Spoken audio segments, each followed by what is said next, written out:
Very good morning to all. I welcome you all students for the online class for the environmental studies skill enhancement subject.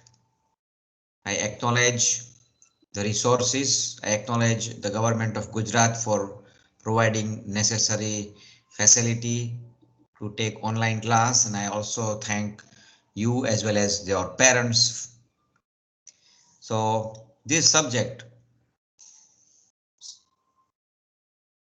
is introduced in the program BSc semester 1, and this syllabus is in effect from June 2017-18.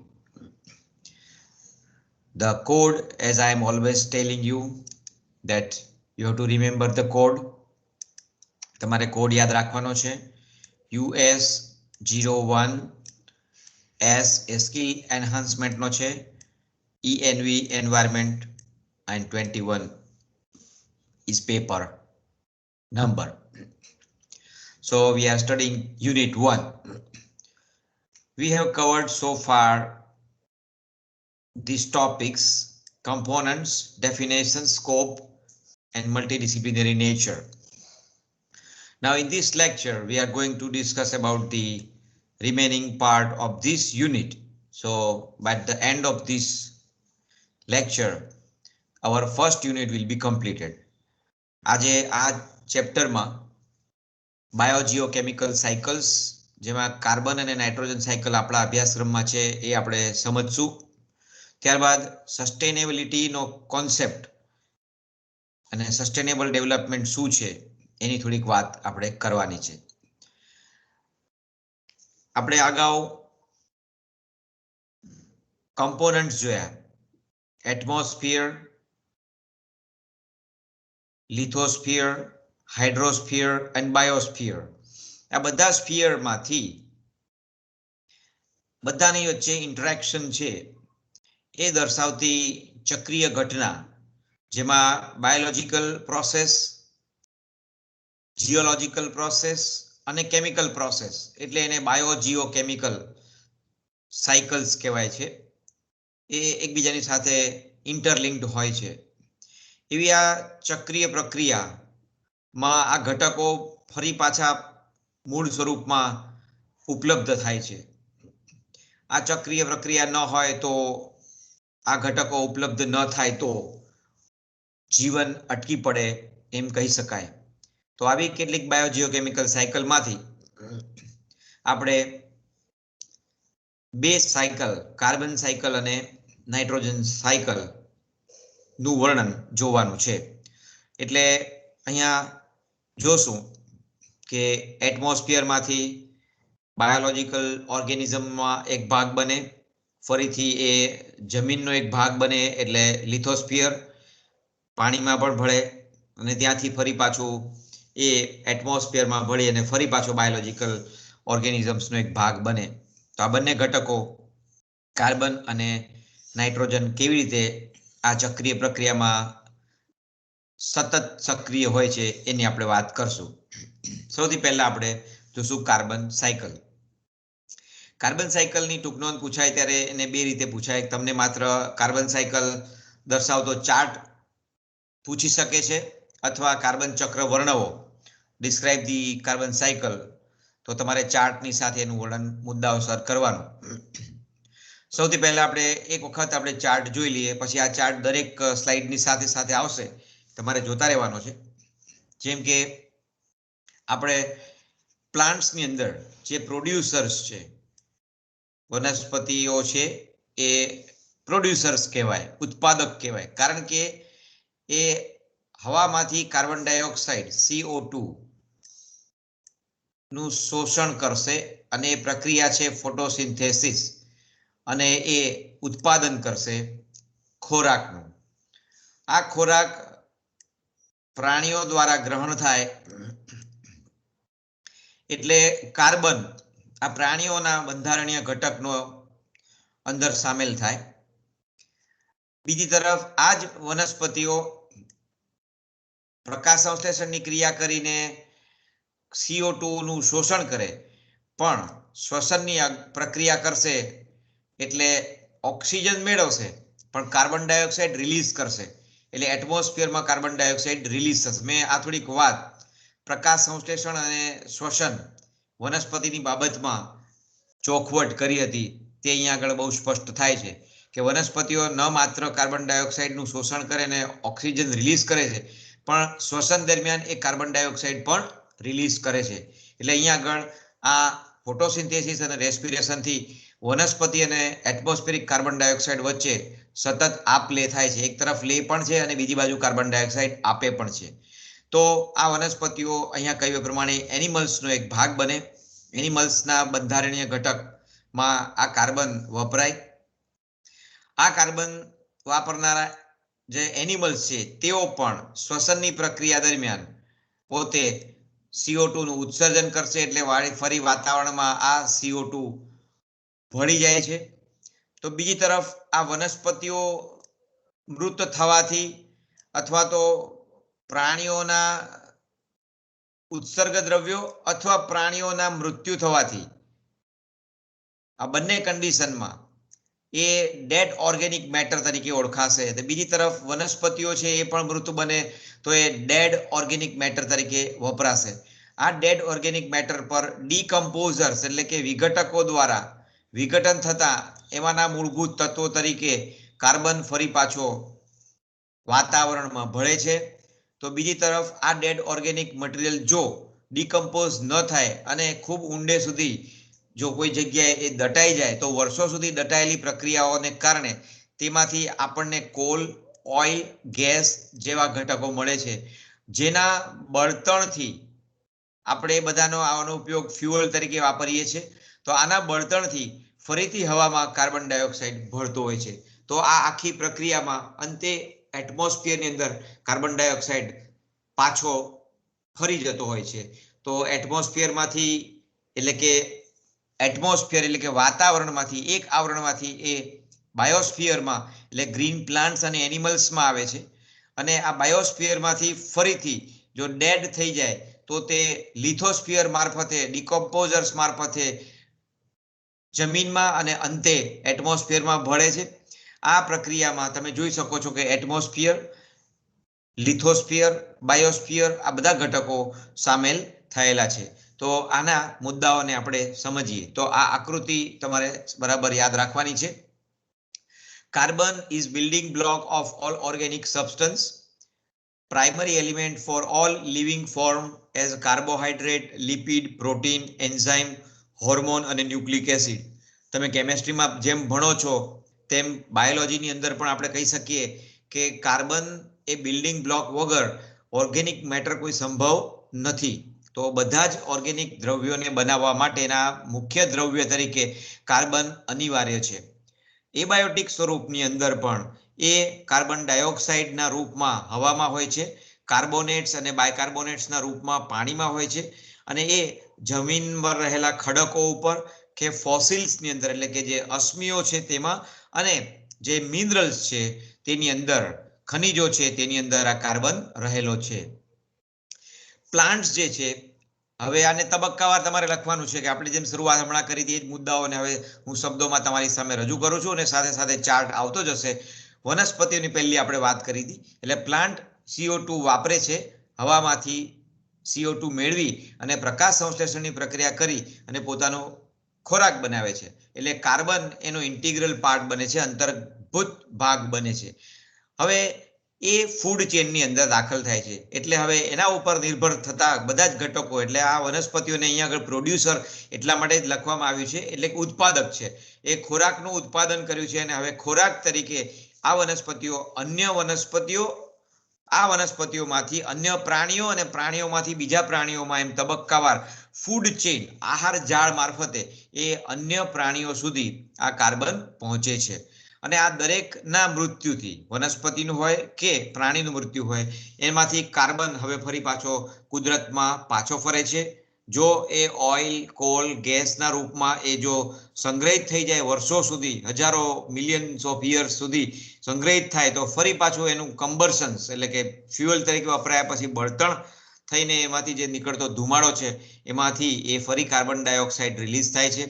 અને જો micro organisms દ્વારા decompose થાય તો એ વિઘટન થઈ એ વિઘટકોથી અંતે carbon ડાયોક્સાઇડના રૂપમાં હવામાં ભળે છે.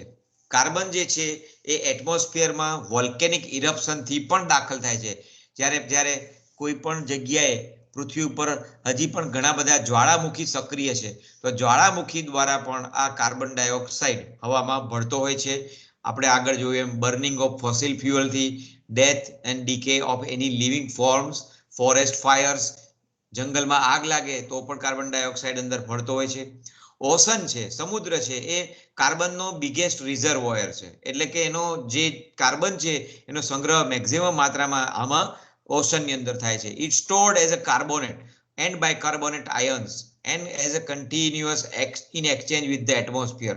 અને એને કાર્બોનેટ અને બાયકાર્બોનેટના આયોનિક સ્વરૂપમાંથી એ સતત એટમોસ્ફિયરિક સાથે પ્રક્રિયા કરીને કાર્બનના રૂપમાં વાતાવરણમાં ભળે છે. Ocean regulates the atmospheric CO2 level 2.032%. અને આને કારણે જ ઓશન એ એક બિગેસ્ટ સિંક કહેવાય. આ સિંક એટલે એ એવો સ્ત્રોત છે કે જે બહુ જ મોટું પાત્ર છે. એ પાત્રની અંદર સંગ્રહિત સ્વરૂપ છે એટલે એ થોડા પ્રમાણમાં જે CO2 ને રિલીઝ થતો હોય છે અને જેમાં વાતાવરણની અંદર જે માત્રા છે એ CO2 ની એ મેન્ટેન કરી રાખે છે. તો અહીંયા આગળ આ ચક્ર આપણે આ રીતે જોયું. હવે આપણે જોવાનું છે નાઇટ્રોજન ચક્ર. નાઇટ્રોજન ચક્ર આપણે પહેલા અહીંયા બતાવ્યું છે. એ ચક્રને પહેલા સમજી લઈએ અને પછી આપણે હમણાં જેમ વાત કરીએ એમ પ્રમાણે એને આપણે જુદા જુદા વિશિષ્ટ ભાગોની અંદર આપણે એને ટૂંકનોંધના રૂપમાં આપણે ભણશું. તો અહીંયા પણ આપણે વિચાર કરીએ કે પ્લાન્ટ બોડીની અંદર જે આ નાઇટ્રોજન છે એ એનો એક ભાગ છે. અને આપણે જાણીએ છીએ કે બધા પ્રોટીનેશિયસ સ્ટ્રક્ચર જે એમિનો એસિડ્સની લાંબી શૃંખલા છે જેને આપણે પોલીપેપ્ટાઇડ ચેઇન કહીએ છીએ. તો આ પોલીપેપ્ટાઇડ ચેઇન એમાઇન્સ ધરાવતી આ રચના જે પ્રોટીન છે એ એનું એક વનસ્પતિનું એક પ્રોડક્શન છે. તો પ્રોટીન્સ વનસ્પતિમાંથી ખોરાક તરીકે પ્રાણીઓ લે તો આ જે નાઇટ્રોજન છે એ વનસ્પતિમાંથી પ્રાણીમાં આવશે. હવે વનસ્પતિમાં નાઇટ્રોજન કેવી રીતે આવે છે આપણે ત્યાંથી પહોંચવાનું છે. આપણે વનસ્પતિમાં નાઇટ્રોજન છે ત્યાંથી આપણે શરૂઆત કરી કે વનસ્પતિમાં નાઇટ્રોજન છે અને ક્યાંથી વનસ્પતિમાં નાઇટ્રોજન ક્યાં પહોંચે છે એ આપણે હવે જોશું. હવે આ નાઇટ્રોજન ફૂડ દ્વારા એનિમલ્સમાં પહોંચ્યું.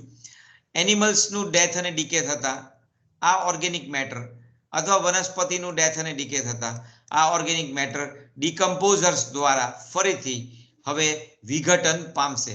અહીંયા આગળ વિઘટન માટે એમિનિફાઈંગ બેક્ટેરિયા કાર્યાન્વિત બને છે. એને કારણે હવે આપણને જે રૂપ મળે છે એ એમોનિયાનું રૂપ આવે છે. આ એમોનિયા એ હવે નાઇટ્રેટ્સમાં ફેરવાશે નાઇટ્રાઇટ બેક્ટેરિયા દ્વારા. તો આ નાઇટ્રાઇટ્સમાં ફેરવવા માટે આ નાઇટ્રાઇટ બેક્ટેરિયા ઉપયોગી બને છે. આ નાઇટ્રાઇટ બેક્ટેરિયા પછી નાઇટ્રાઇટનું સ્વરૂપ જે પ્રાપ્ત થાય છે એમાંથી ફરીથી નાઇટ્રેટનું સ્વરૂપ પ્રાપ્ત કરવા માટે આ નાઇટ્રેટ બેક્ટેરિયા ઉપયોગી બનતા હોય છે. તો આ નાઇટ્રેટ બેક્ટેરિયા એ એનું નાઇટ્રાઇટ્સનું નાઇટ્રેટ્સમાં રૂપાંતર કરે છે.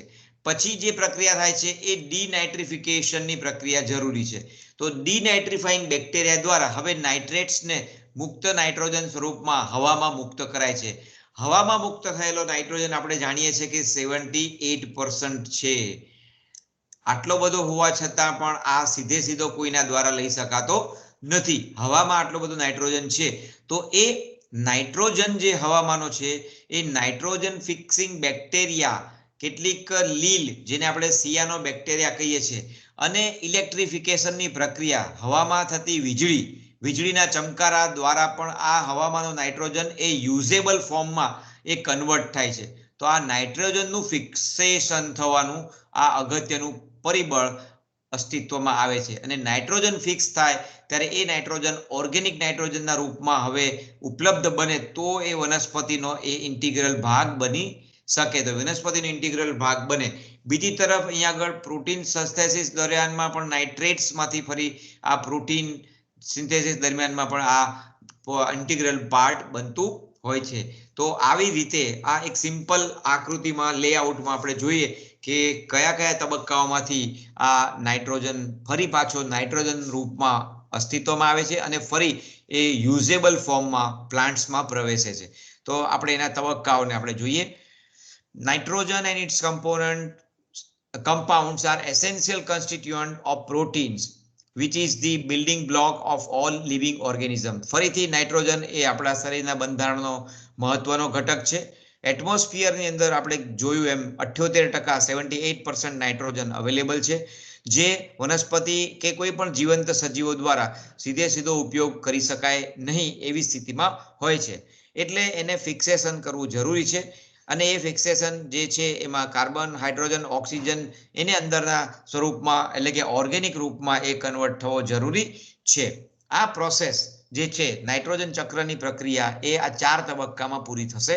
પહેલો તબક્કો છે નાઇટ્રોજન ફિક્સેશન, બીજો તબક્કો છે એમોનિફિકેશન, ત્રીજો તબક્કો છે નાઇટ્રિફિકેશન અને ચોથો તબક્કો છે ડીનાઇટ્રિફિકેશન. તો આપણે 1 by 1 આ 4 તબક્કાને જોવાના. તમે સાઈડમાં પેલો ચાર્ટ બતાવ્યો છે એને તમે જોતા રહેજો. પહેલો તબક્કો છે nitrogen fixation. In nature nitrogen fixation is carried out by the atmospheric thunderstorm and lightning. વાતાવરણમાં જે વીજળી સતત ચમકારા મારતી હોય છે તો એ દરમિયાનમાં એની એનર્જીથી ઇલેક્ટ્રિફાઈંગ અથવા લાઇટનિંગ પ્રક્રિયાથી આ નાઇટ્રોજન જે છે એ ફિક્સ સ્વરૂપમાં સ્થાપિત થાય છે. કેટલાક હવામાં રહેલા ફ્રી લિવિંગ બેક્ટેરિયા અને બ્લુ ગ્રીન આલ્ગી જે છે એ જમીન પર છે, કોઈક જગ્યાએ છે પાણીની અંદર છે, તો આ બ્લુ ગ્રીન આલ્ગી પણ નાઇટ્રોજનનું સ્થાપન કરે છે. પહેલા સ્ટેપમાં atmospheric thunderstorm and lighting converts the gaseous nitrogen to nitrates and it reaches to the soil. એટલે હવામાં જે નાઇટ્રોજન સ્વરૂપમાં નાઇટ્રોજન છે, ગેસિયસ રૂપમાં નાઇટ્રોજન છે, એ વીજળીના ચમકારાથી હવે નાઇટ્રેટ્સમાં ફેરવાશે અને એ જમીન ઉપર પહોંચે છે વરસાદ દ્વારા. નાઇટ્રોજન અને ઓક્સિજન જે છે એ કન્વર્ટેડ ટુ નાઇટ્રોજન ઓક્સાઇડ. હવે ઓક્સિજનની હાજરીમાં આ જે છે નાઇટ્રોજન એ નાઇટ્રોજન ઓક્સાઇડ NO માં કન્વર્ટ થાય છે. લેગ્યુમિનસ પ્લાન્ટ જેમ કે સિમ્બી કુળની વનસ્પતિઓ તરીકે ઓળખીએ છીએ, જેટલા આપણા સિંગ કુળના જેટલી સિંગો છે, તુવેર છે, વટાણા છે, ચણા છે, બધા સિમ્બી કુળની વનસ્પતિઓ છે. તો આ વનસ્પતિઓમાં એની અંદરના એના મૂળમાં એક ખાસ પ્રકારના ગાંઠોની રચના થયેલી હોય છે, જેને આપણે મૂળ ગંડિકા કહીએ છીએ અને આપણે અહીંયા આગળ લખ્યું છે રૂટ નોડ્યુલ. રૂટ નોડ્યુલ જે છે એની અંદર સહજીવન દર્શાવતા સિમ્બાયોટિક એટલે કે સહજીવન દર્શાવતા બેક્ટેરિયા પણ આવેલા છે અને કેટલાક સિએનોફાયસિયન મેમ્બર્સ જેને આપણે નીલહરિત લીલ તરીકે ઓળખીએ છીએ એ પણ અંદર આવેલા હોય છે, જે હવામાંના મુક્ત નાઇટ્રોજનનું જ આ ફિક્સેશન કરી અને એટમોસ્ફેરિક નાઇટ્રોજનને એમોનિયમ આયનમાં કન્વર્ટ કરે છે અને ફરીથી આગળની પ્રક્રિયામાં એ ઓક્સિડાઇઝ થઈ અને પછી NO3- એટલે કે નાઇટ્રેટ્સ અને પછી છેલ્લે નાઇટ્રાઇટ્સમાં કન્વર્ટ થાય છે NO2- તો આવા રૂપમાં એ વનસ્પતિ પોતે વાપરી શકે એવા રૂપમાં આ લેગ્યુમિનસ પ્લાન્ટ્સ દ્વારા જમીનમાંથી નાઇટ્રોજનનું ફિક્સેશન કરી અને વનસ્પતિ સુધી પહોંચાડે છે. વનસ્પતિમાં પહોંચેલો જે નાઇટ્રોજન છે એ વનસ્પતિના અંતર્ગત ભાગોમાં બિલ્ડિંગ બ્લોક તરીકે વપરાય છે. બીજી તરફ એમોનિયા છે એ ફર્ટિલાઇઝર તરીકે આપણે બહુ મોટા પ્રમાણમાં વાપરીએ છીએ, જ્યારે આ યુરિયામાં આપણે જે વાપરીએ છીએ તે, અને એમોનિયમ નાઇટ્રેટ આ ખાતરો તરીકે આપણે વપરાતા પદાર્થો છે. આવા ફર્ટિલાઇઝર્સ પણ જમીનની અંદર જ્યારે ભેળવવામાં આવે ત્યારે એમાંથી નાઇટ્રોજન જે જમીનમાં પહોંચે છે એ પણ આ પ્રક્રિયા દરમિયાન હાર્વેસ્ટ થાય છે. એટલે એ આ નાઇટ્રોજન ફિક્સિંગ બેક્ટેરિયા દ્વારા એ ફરીથી પરિવર્તિત થઈ અને આગળની ચક્રીય પ્રક્રિયામાં જાય છે. બીજો તબક્કો છે એમોનિફિકેશન. ડેડ ઓર્ગેનિક મેટર હોય પ્લાન્ટનું કે વનસ્પતિઓનું, એનું ડિકમ્પોઝિશન થાય છે, એટલે વિઘટન થાય છે વિઘટકો દ્વારા, અને એને કારણે એમોનિયા છે એ એમોનિયા બને છે. આ પ્રક્રિયાને એમોનિફિકેશન કહેવાય. તો અહીંયા આગળ ડેડ ઓર્ગેનિક મેટરનું વિઘટકો દ્વારા, અને ઘણા બધા વિઘટકો એ બેક્ટેરિયા હોય તો એ બેક્ટેરિયા દ્વારા આ પ્રક્રિયા એમોનિફિકેશનની થતી હોય છે. ત્રીજો તબક્કો છે nitrification. Nitrifying bacteria converts the ammonia, આગળ આપણે જોયો તે એમોનિયા કન્વર્ટ્સ ઇન્ટુ નાઇટ્રાઇટ, એમોનિયાનું નાઇટ્રાઇટ્સમાં કન્વર્ઝન થશે, ધેન ઇન્ટુ નાઇટ્રેટ્સ અને પછી નાઇટ્રેટ્સમાં રૂપાંતરણ થશે. આ પ્રક્રિયાને અહીંયા આગળ નાઇટ્રિફિકેશન તરીકે ઓળખીએ છીએ. In an aerobic medium, organic nitrogen matter converts into ammonia salt, which in turn convert into nitrites and then into nitrates by the consuming oxygen. એટલે કે ઓક્સિજન મેળવતા કેટલાક મીડિયમમાં પણ આ પ્રક્રિયા બને છે, જ્યાં પહેલા શરૂઆતમાં એમોનિયમ સોલ્ટ બને છે અને ફરીથી આગળ જતા આ જ સોલ્ટ એમોનિયમ સોલ્ટ એ નાઇટ્રાઇટ્સ અને ફરી નાઇટ્રેટ્સના રૂપમાં રૂપાંતરિત થાય છે. નાઇટ્રિફિકેશન એન્કોમ્પોઝિસ ટુ રિએક્શન, નાઇટ્રાઇટેશન અને નાઇટ્રેશન. તો નાઇટ્રાઇટેશન caused by the action of nitrous bacteria જેમ કે નાઇટ્રોસોમોનાસ, નાઇટ્રોસોસિસ્ટિસ, નાઇટ્રોસોસ્પિરિયા અને નાઇટ્રોસોગ્લિયા. તો આ પ્રક્રિયા નાઇટ્રિટાઇટેશન દરમિયાન થાય છે અને જેની વાત મેં હમણાં અહીંયા આગળ આ જગ્યાએ આપણે જોઈ.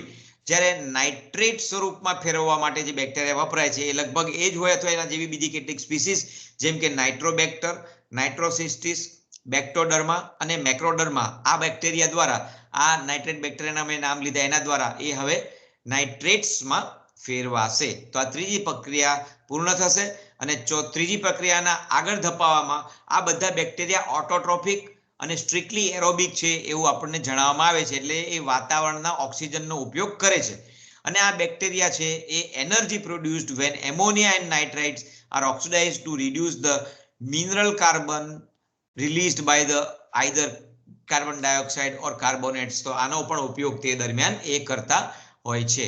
અને ચોથો તબક્કો અને અંતિમ તબક્કો કે જેમાં આ નાઇટ્રેટ્સ છે એ ડીનાઇટ્રિફાઈંગ બેક્ટેરિયા દ્વારા હવે એટમોસ્ફિરિક નાઇટ્રોજનમાં પહોંચવાનું છે.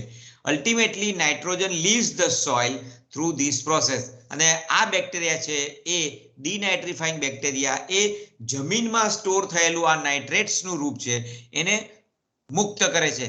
પણ આ જો જમીનમાં રહેલું જે નાઇટ્રેટ્સનું રૂપ છે એ પ્રોટીન સિન્થેસિસ પ્રક્રિયા માટે બહુ જરૂરી છે.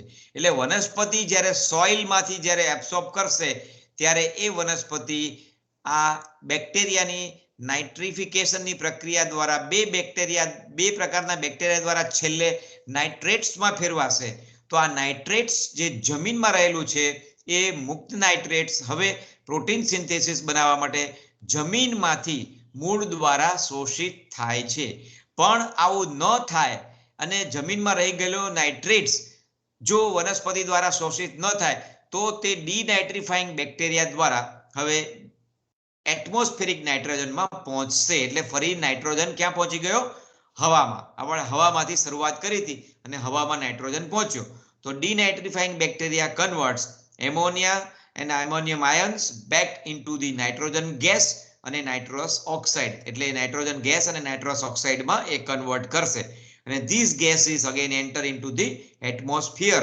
સો the nitrogen cycle begins again. તો ફરીથી પછી નાઇટ્રોજન ફિક્સેશનની વાત આવશે બેક્ટેરિયા આલ્ગી દ્વારા અને ફરી પાછા એ જમીનમાં પહોંચીને વનસ્પતિના મૂળગંડિકા દ્વારા એ આ બે પ્રકારના બેક્ટેરિયાનો ઉપયોગ કરી અને નાઇટ્રિફિકેશનની પ્રક્રિયામાં દાખલ થાય છે. તો આ રીતે નાઇટ્રોજન ચક્ર પૂર્ણ થાય છે. તો આ પરીક્ષામાં તમને નાઇટ્રોજન ચક્ર આકૃતિમાં પૂછાય અથવા એના તબક્કાઓ અથવા એના કોઈ વિશેષ તબક્કાઓ, કોઈ પણ એક 4 તબક્કાઓ છે એમાંથી કોઈ એક તબક્કો 2 માર્ક માટે પૂછી શકાય. તો એ રીતે તમે થોડુંક વાંચી અને તૈયાર કરજો.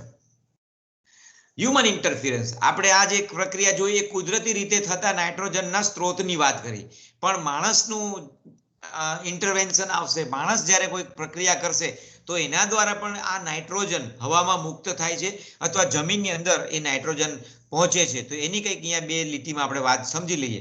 Release of large amount of nitric oxide due to fuel burning. અને આપણે જાણીએ છીએ કે આપણા વાહનોમાંથી દહન દરમિયાન NO નાઇટ્રિક ઓક્સાઇડ પણ બહાર નીકળતો હોય છે.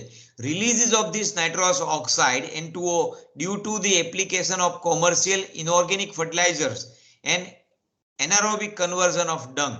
તો આ અજારક શ્વસન જો કોઈ પેલા ડંગનું અથવા તો જે ઉત્સર્જિત દ્રવ્યો છે એનું થતું હોય, અજારક શ્વસન અથવા આપણો જે ફર્ટિલાઇઝર્સ જે છે એની અંદર નાઇટ્રસ ઓક્સાઇડ છે એ એમાંથી મળી આવતું હોય તો આ રીતે પણ નાઇટ્રોજનનો સ્ત્રોત આપણે ઉત્પન્ન કરીએ છીએ. અને releases the large amount of nitrogen from soil and plant due to deforestation. આપણે જમીનને જ્યારે ખુલ્લી કરીએ ત્યારે વનસ્પતિ એના ઉપર ન હોય તો એ વનસ્પતિમાં એ નાઇટ્રોજન વપરાવાનો નથી, તો એવી સ્થિતિમાં હવામાં નાઇટ્રોજન સીધો ડિનાઇટ્રિફાઇંગ બેક્ટેરિયાની પ્રક્રિયા દ્વારા એ નાઇટ્રોજન ભળી જશે. તો આ પ્રક્રિયાથી નાઇટ્રોજન પણ સતત હવામાં ભળતો રહે છે. એની માત્રા 78% હોવા છતાં પણ એ સીધો લઈ શકાતો નથી, એ આપણે જાણ્યું. એટલે એ ચોક્કસ પ્રકારની એક કોમ્પ્લેક્સ પ્રક્રિયામાંથી પસાર થાય ત્યારે જ આ બને. આપણી કેટલીક પ્રક્રિયાઓથી નાઇટ્રોજન સાયકલને આપણે ડિસ્ટર્બ પણ કરીએ છીએ. જેમ કે nitrogen releases can causes acid rain. આ પ્રક્રિયાને કારણે એસિડ રેન થાય છે. Acidification of lake. Acid rain થાય એટલે હવે કોઈ પણ લેક ઉપર આ વરસાદ પડે તો વરસાદમાં આ એસિડિક દ્રવ્યો ભળે તો એ આખું પાણી એસિડિક બને છે. જે મેટલના તત્વો છે આપણા બંધારણીય આપણા કોઈ મોટા બાંધકામો હોય તો એ બધા મેટલના બનેલા હોય છે. એમાં કોરોઝન એટલે કે કાટ લાગવાની સંભાવના વધી જાય છે અને ડિટિરિયરેશન ઓફ ધ બિલ્ડિંગ મટીરિયલ, એને ક્ષાર લાગે અથવા એસિડને કારણે એનું ખવાણ થાય તો એક ક્ષરણ પ્રક્રિયા પણ બહુ ઝડપથી બનતી હોય છે. તો આ પ્રક્રિયાઓને કારણે નાઇટ્રોજન સાયકલમાંના નાઇટ્રોજન જે રિલીઝ થઈ ગયા છે અને વપરાયા નથી એ આ પ્રક્રિયાઓમાં પણ વધુ માત્રામાં ભાગ લઈ અને આપણને નુકસાન કરે છે. તો this is all about the nitrogen cycle. હવે આપણે એક બીજી નાની ટૂંકનોંધ ઉપર થોડુંક ધ્યાન આપવાનું છે અને એ પાર્ટ છે સસ્ટેનેબલ ડેવલપમેન્ટ. પ્રશ્ન થાય what is sustainable development? Sustainable ડેવલપમેન્ટને આપણે ગુજરાતીમાં કેવું હોય તો ટકાઉ વિકાસ અથવા સહ્ય વિકાસ, સહી શકાય એવો વિકાસ. એટલે શું એમ થાય?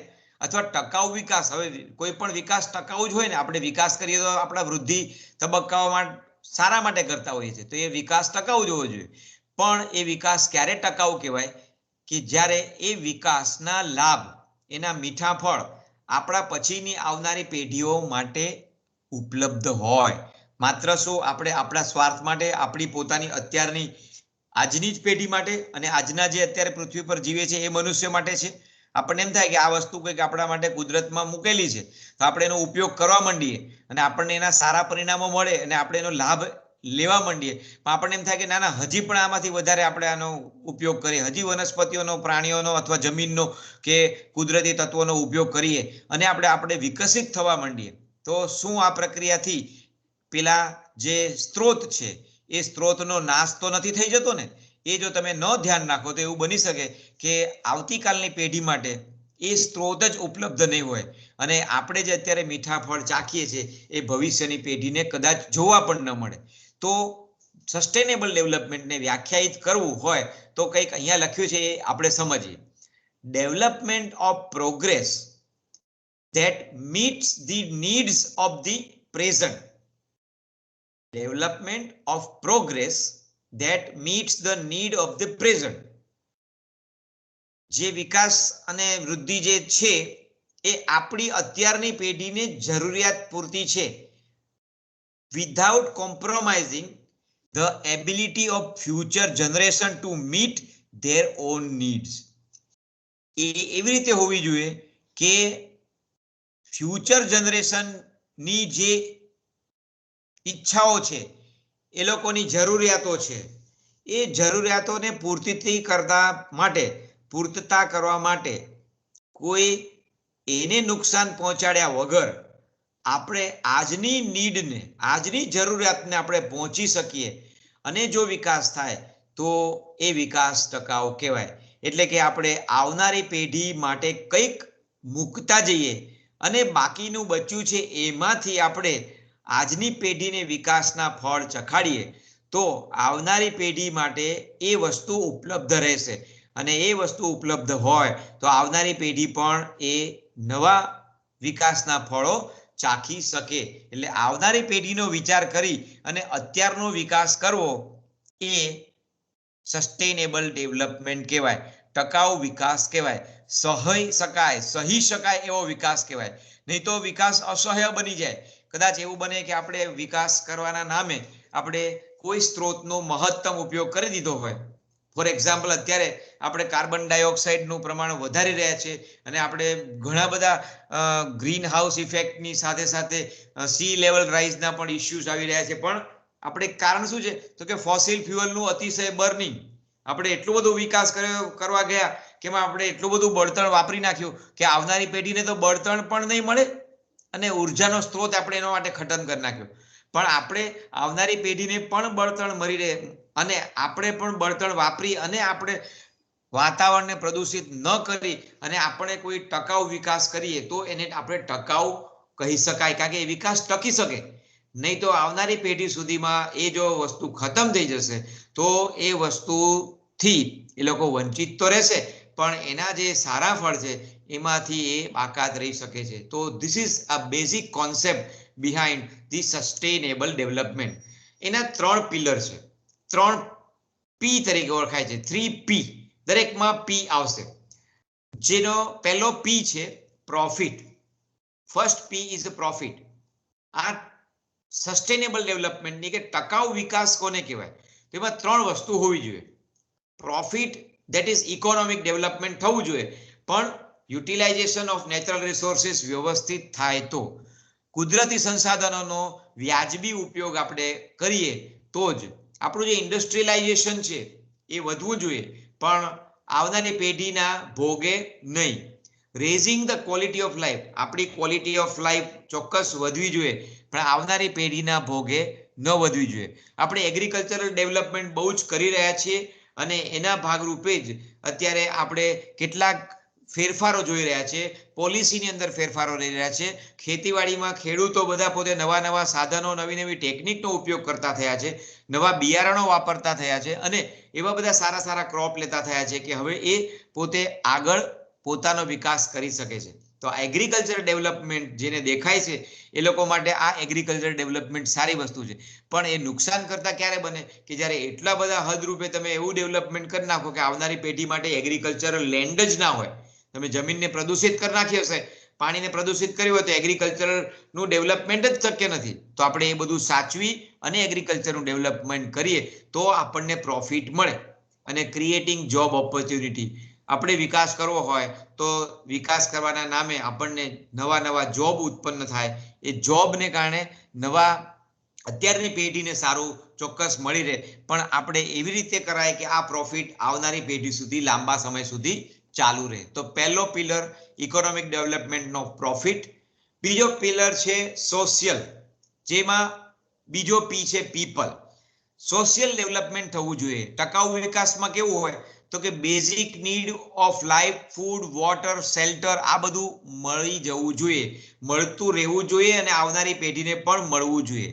અત્યારે આપણને ફ્રેશ એર મળવી જોઈએ અને આવનારી પેઢી માટે આપણે ફ્રેશ એર હોય એવું વાતાવરણ આપણે મૂકી દેવું જોઈએ. તો એને આપણે એવો વિકાસ સસ્ટેનેબલ કહેવાય.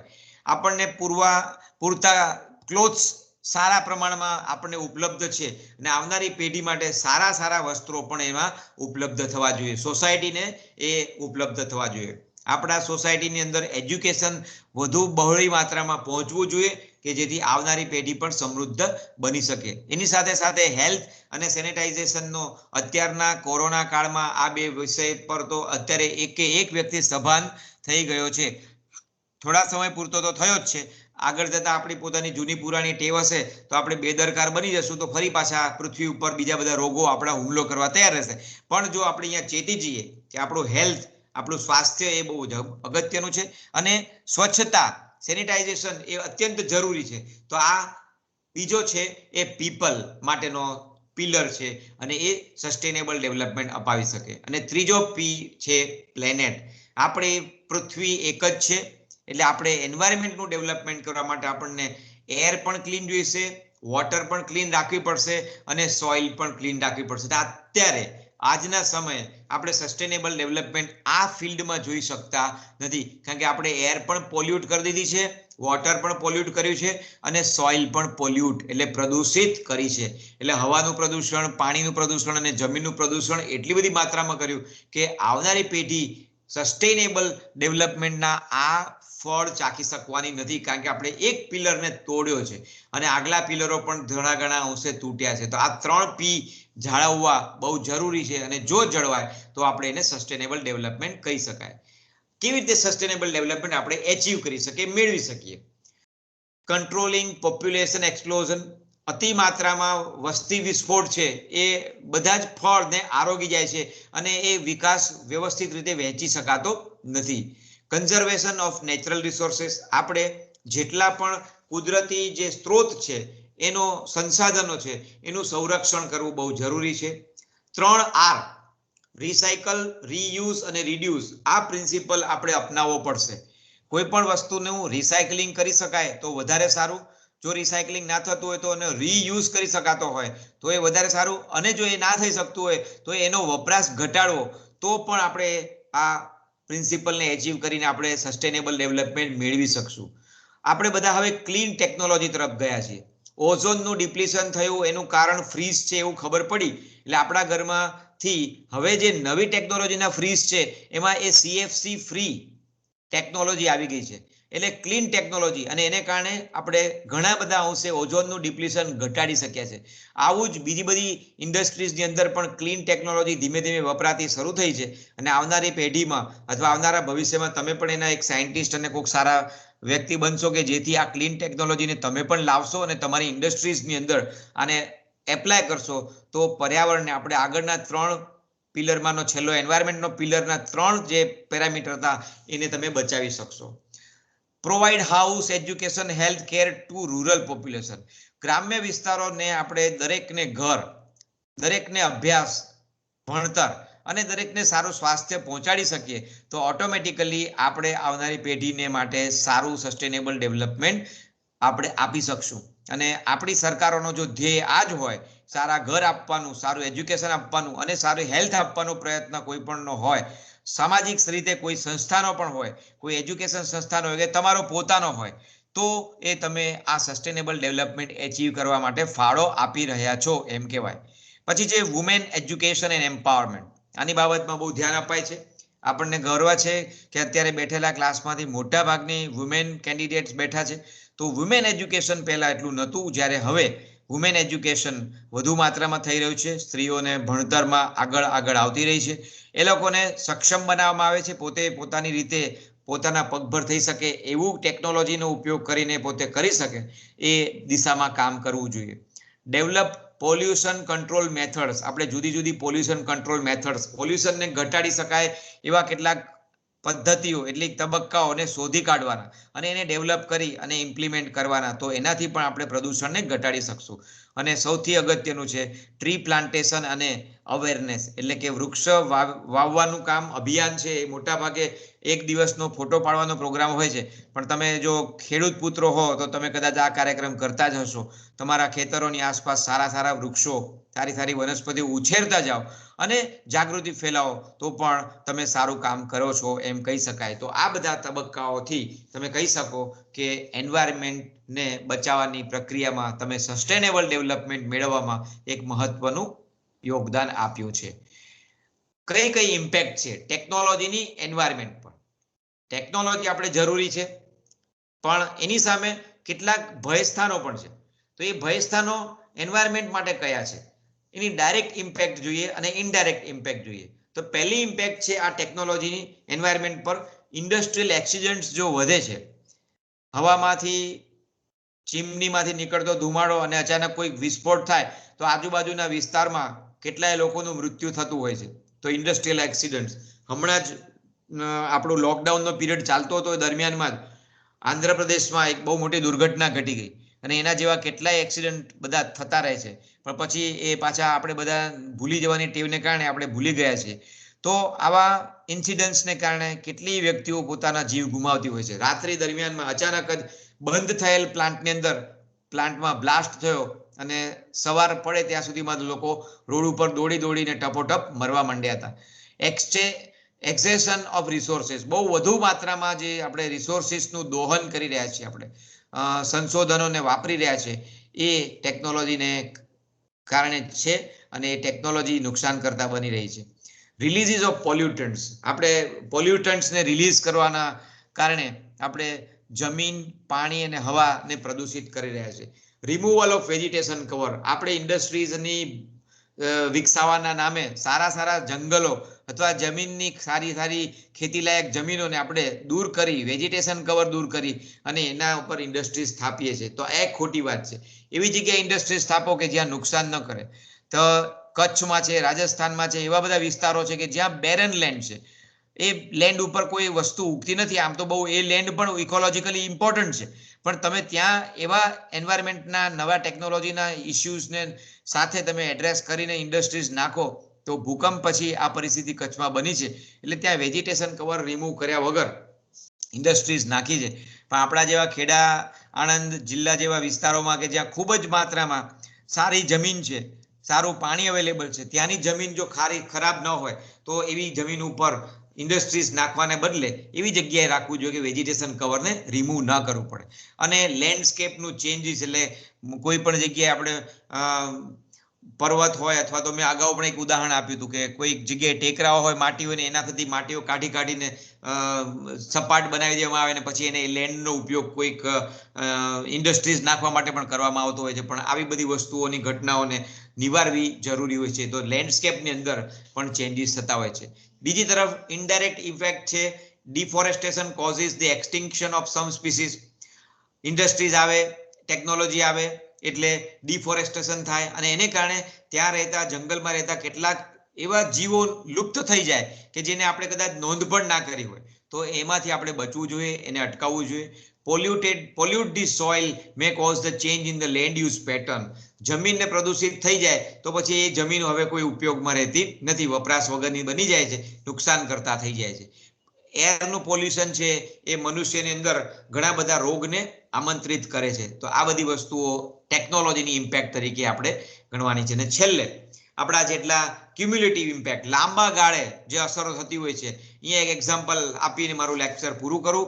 આપણે ઘણી વખત હાઈવે પસાર કરવા માટે કોઈક જગ્યાએથી એગ્રીકલ્ચરલ ફિલ્ડ લઈ લેતા હોઈએ છીએ, ફોરેસ્ટ એરિયાને કાપી નાખતા હોઈએ છીએ, પણ પછી લાંબા ગાળે શું થશે આપણે ક્યારેય વિચાર્યું છે? જો આ પ્રક્રિયાઓમાંથી નહીં વિચાર્યા વગર આપણે જો કરશું તો આપણે સસ્ટેનેબલ વિકાસ નહીં કહેવાય.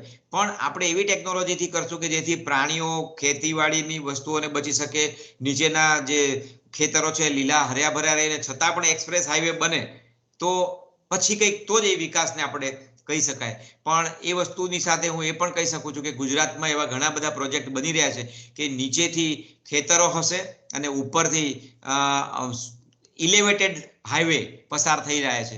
એવો એક સરસ હાઈવે તમારા જ કાળમાં કદાચ એ કાર્યાન્વિત થઈ જશે અને અમદાવાદથી મુંબઈ હવે જવાનું બહુ સહેલું બનશે. એ રસ્તો બનશે 8 લાઇનનો હાઈવે, પણ જેમાં પર્યાવરણનું સંપૂર્ણપણે ધ્યાન રાખવામાં આવ્યું છે. તો આવા કેટલાક પ્રોજેક્ટ્સ આપણા ગુજરાતમાં પણ પસાર થાય છે. તેવા જ પ્રોજેક્ટ આખા ભારતમાં, આખા વિશ્વમાં બને એવા પ્રયત્નો બધી જ સરકારો કરતી હોય છે.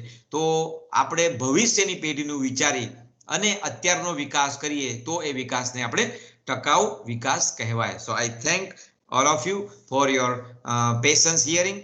આ સાથે આપણું યુનિટ 1 આપણે પૂરું કરીએ છીએ અને યુનિટ 1 પૂરું થતાની સાથે હવે આપણે નેક્સ્ટ રેકોર્ડિંગ લેક્ચર જે છે એ હવે યુનિટ 2 નું રહેશે. તો તમને બધાને વિનંતી કે તમે બધા આ લેક્ચર સાંભળો. ડિસેમ્બરના એન્ડમાં આપણી ઇન્ટરનલ પરીક્ષા લેવાની છે, જેથી આ બધા યુનિટ્સ બધા જે છે એ તમે મારા રેકોર્ડિંગ લેક્ચર્સ તો જરૂર સાંભળો, પણ સાથે તમને જે મટીરિયલ આપવામાં આવ્યું છે, પુસ્તક છે, એ પુસ્તક ન હોય તો ક્યાંકથી મેળવી લેવું અને તમારે એ પુસ્તક વાંચવું તો જ આ અભ્યાસક્રમ પૂર્ણ તમે સમજી શકશો. અને અત્યારે પહેલી પરીક્ષા જે છે ઇન્ટરનલની એમાં MCQ બેઝડ આધારિત ક્વેશ્ચન આન્સર હશે, એટલે એ ક્વેશ્ચન આધારે તમારે તૈયારી હમણાં કરવાની છે. તો with that again I thank all of you. હું મારું પ્રેઝન્ટેશનને સ્ટોપ કરું છું અને સ્ક્રીન ઉપર હું પાછો આવું છું. So I thank once again all of you. Thank you very much. Keep watching for my next recorded lectures.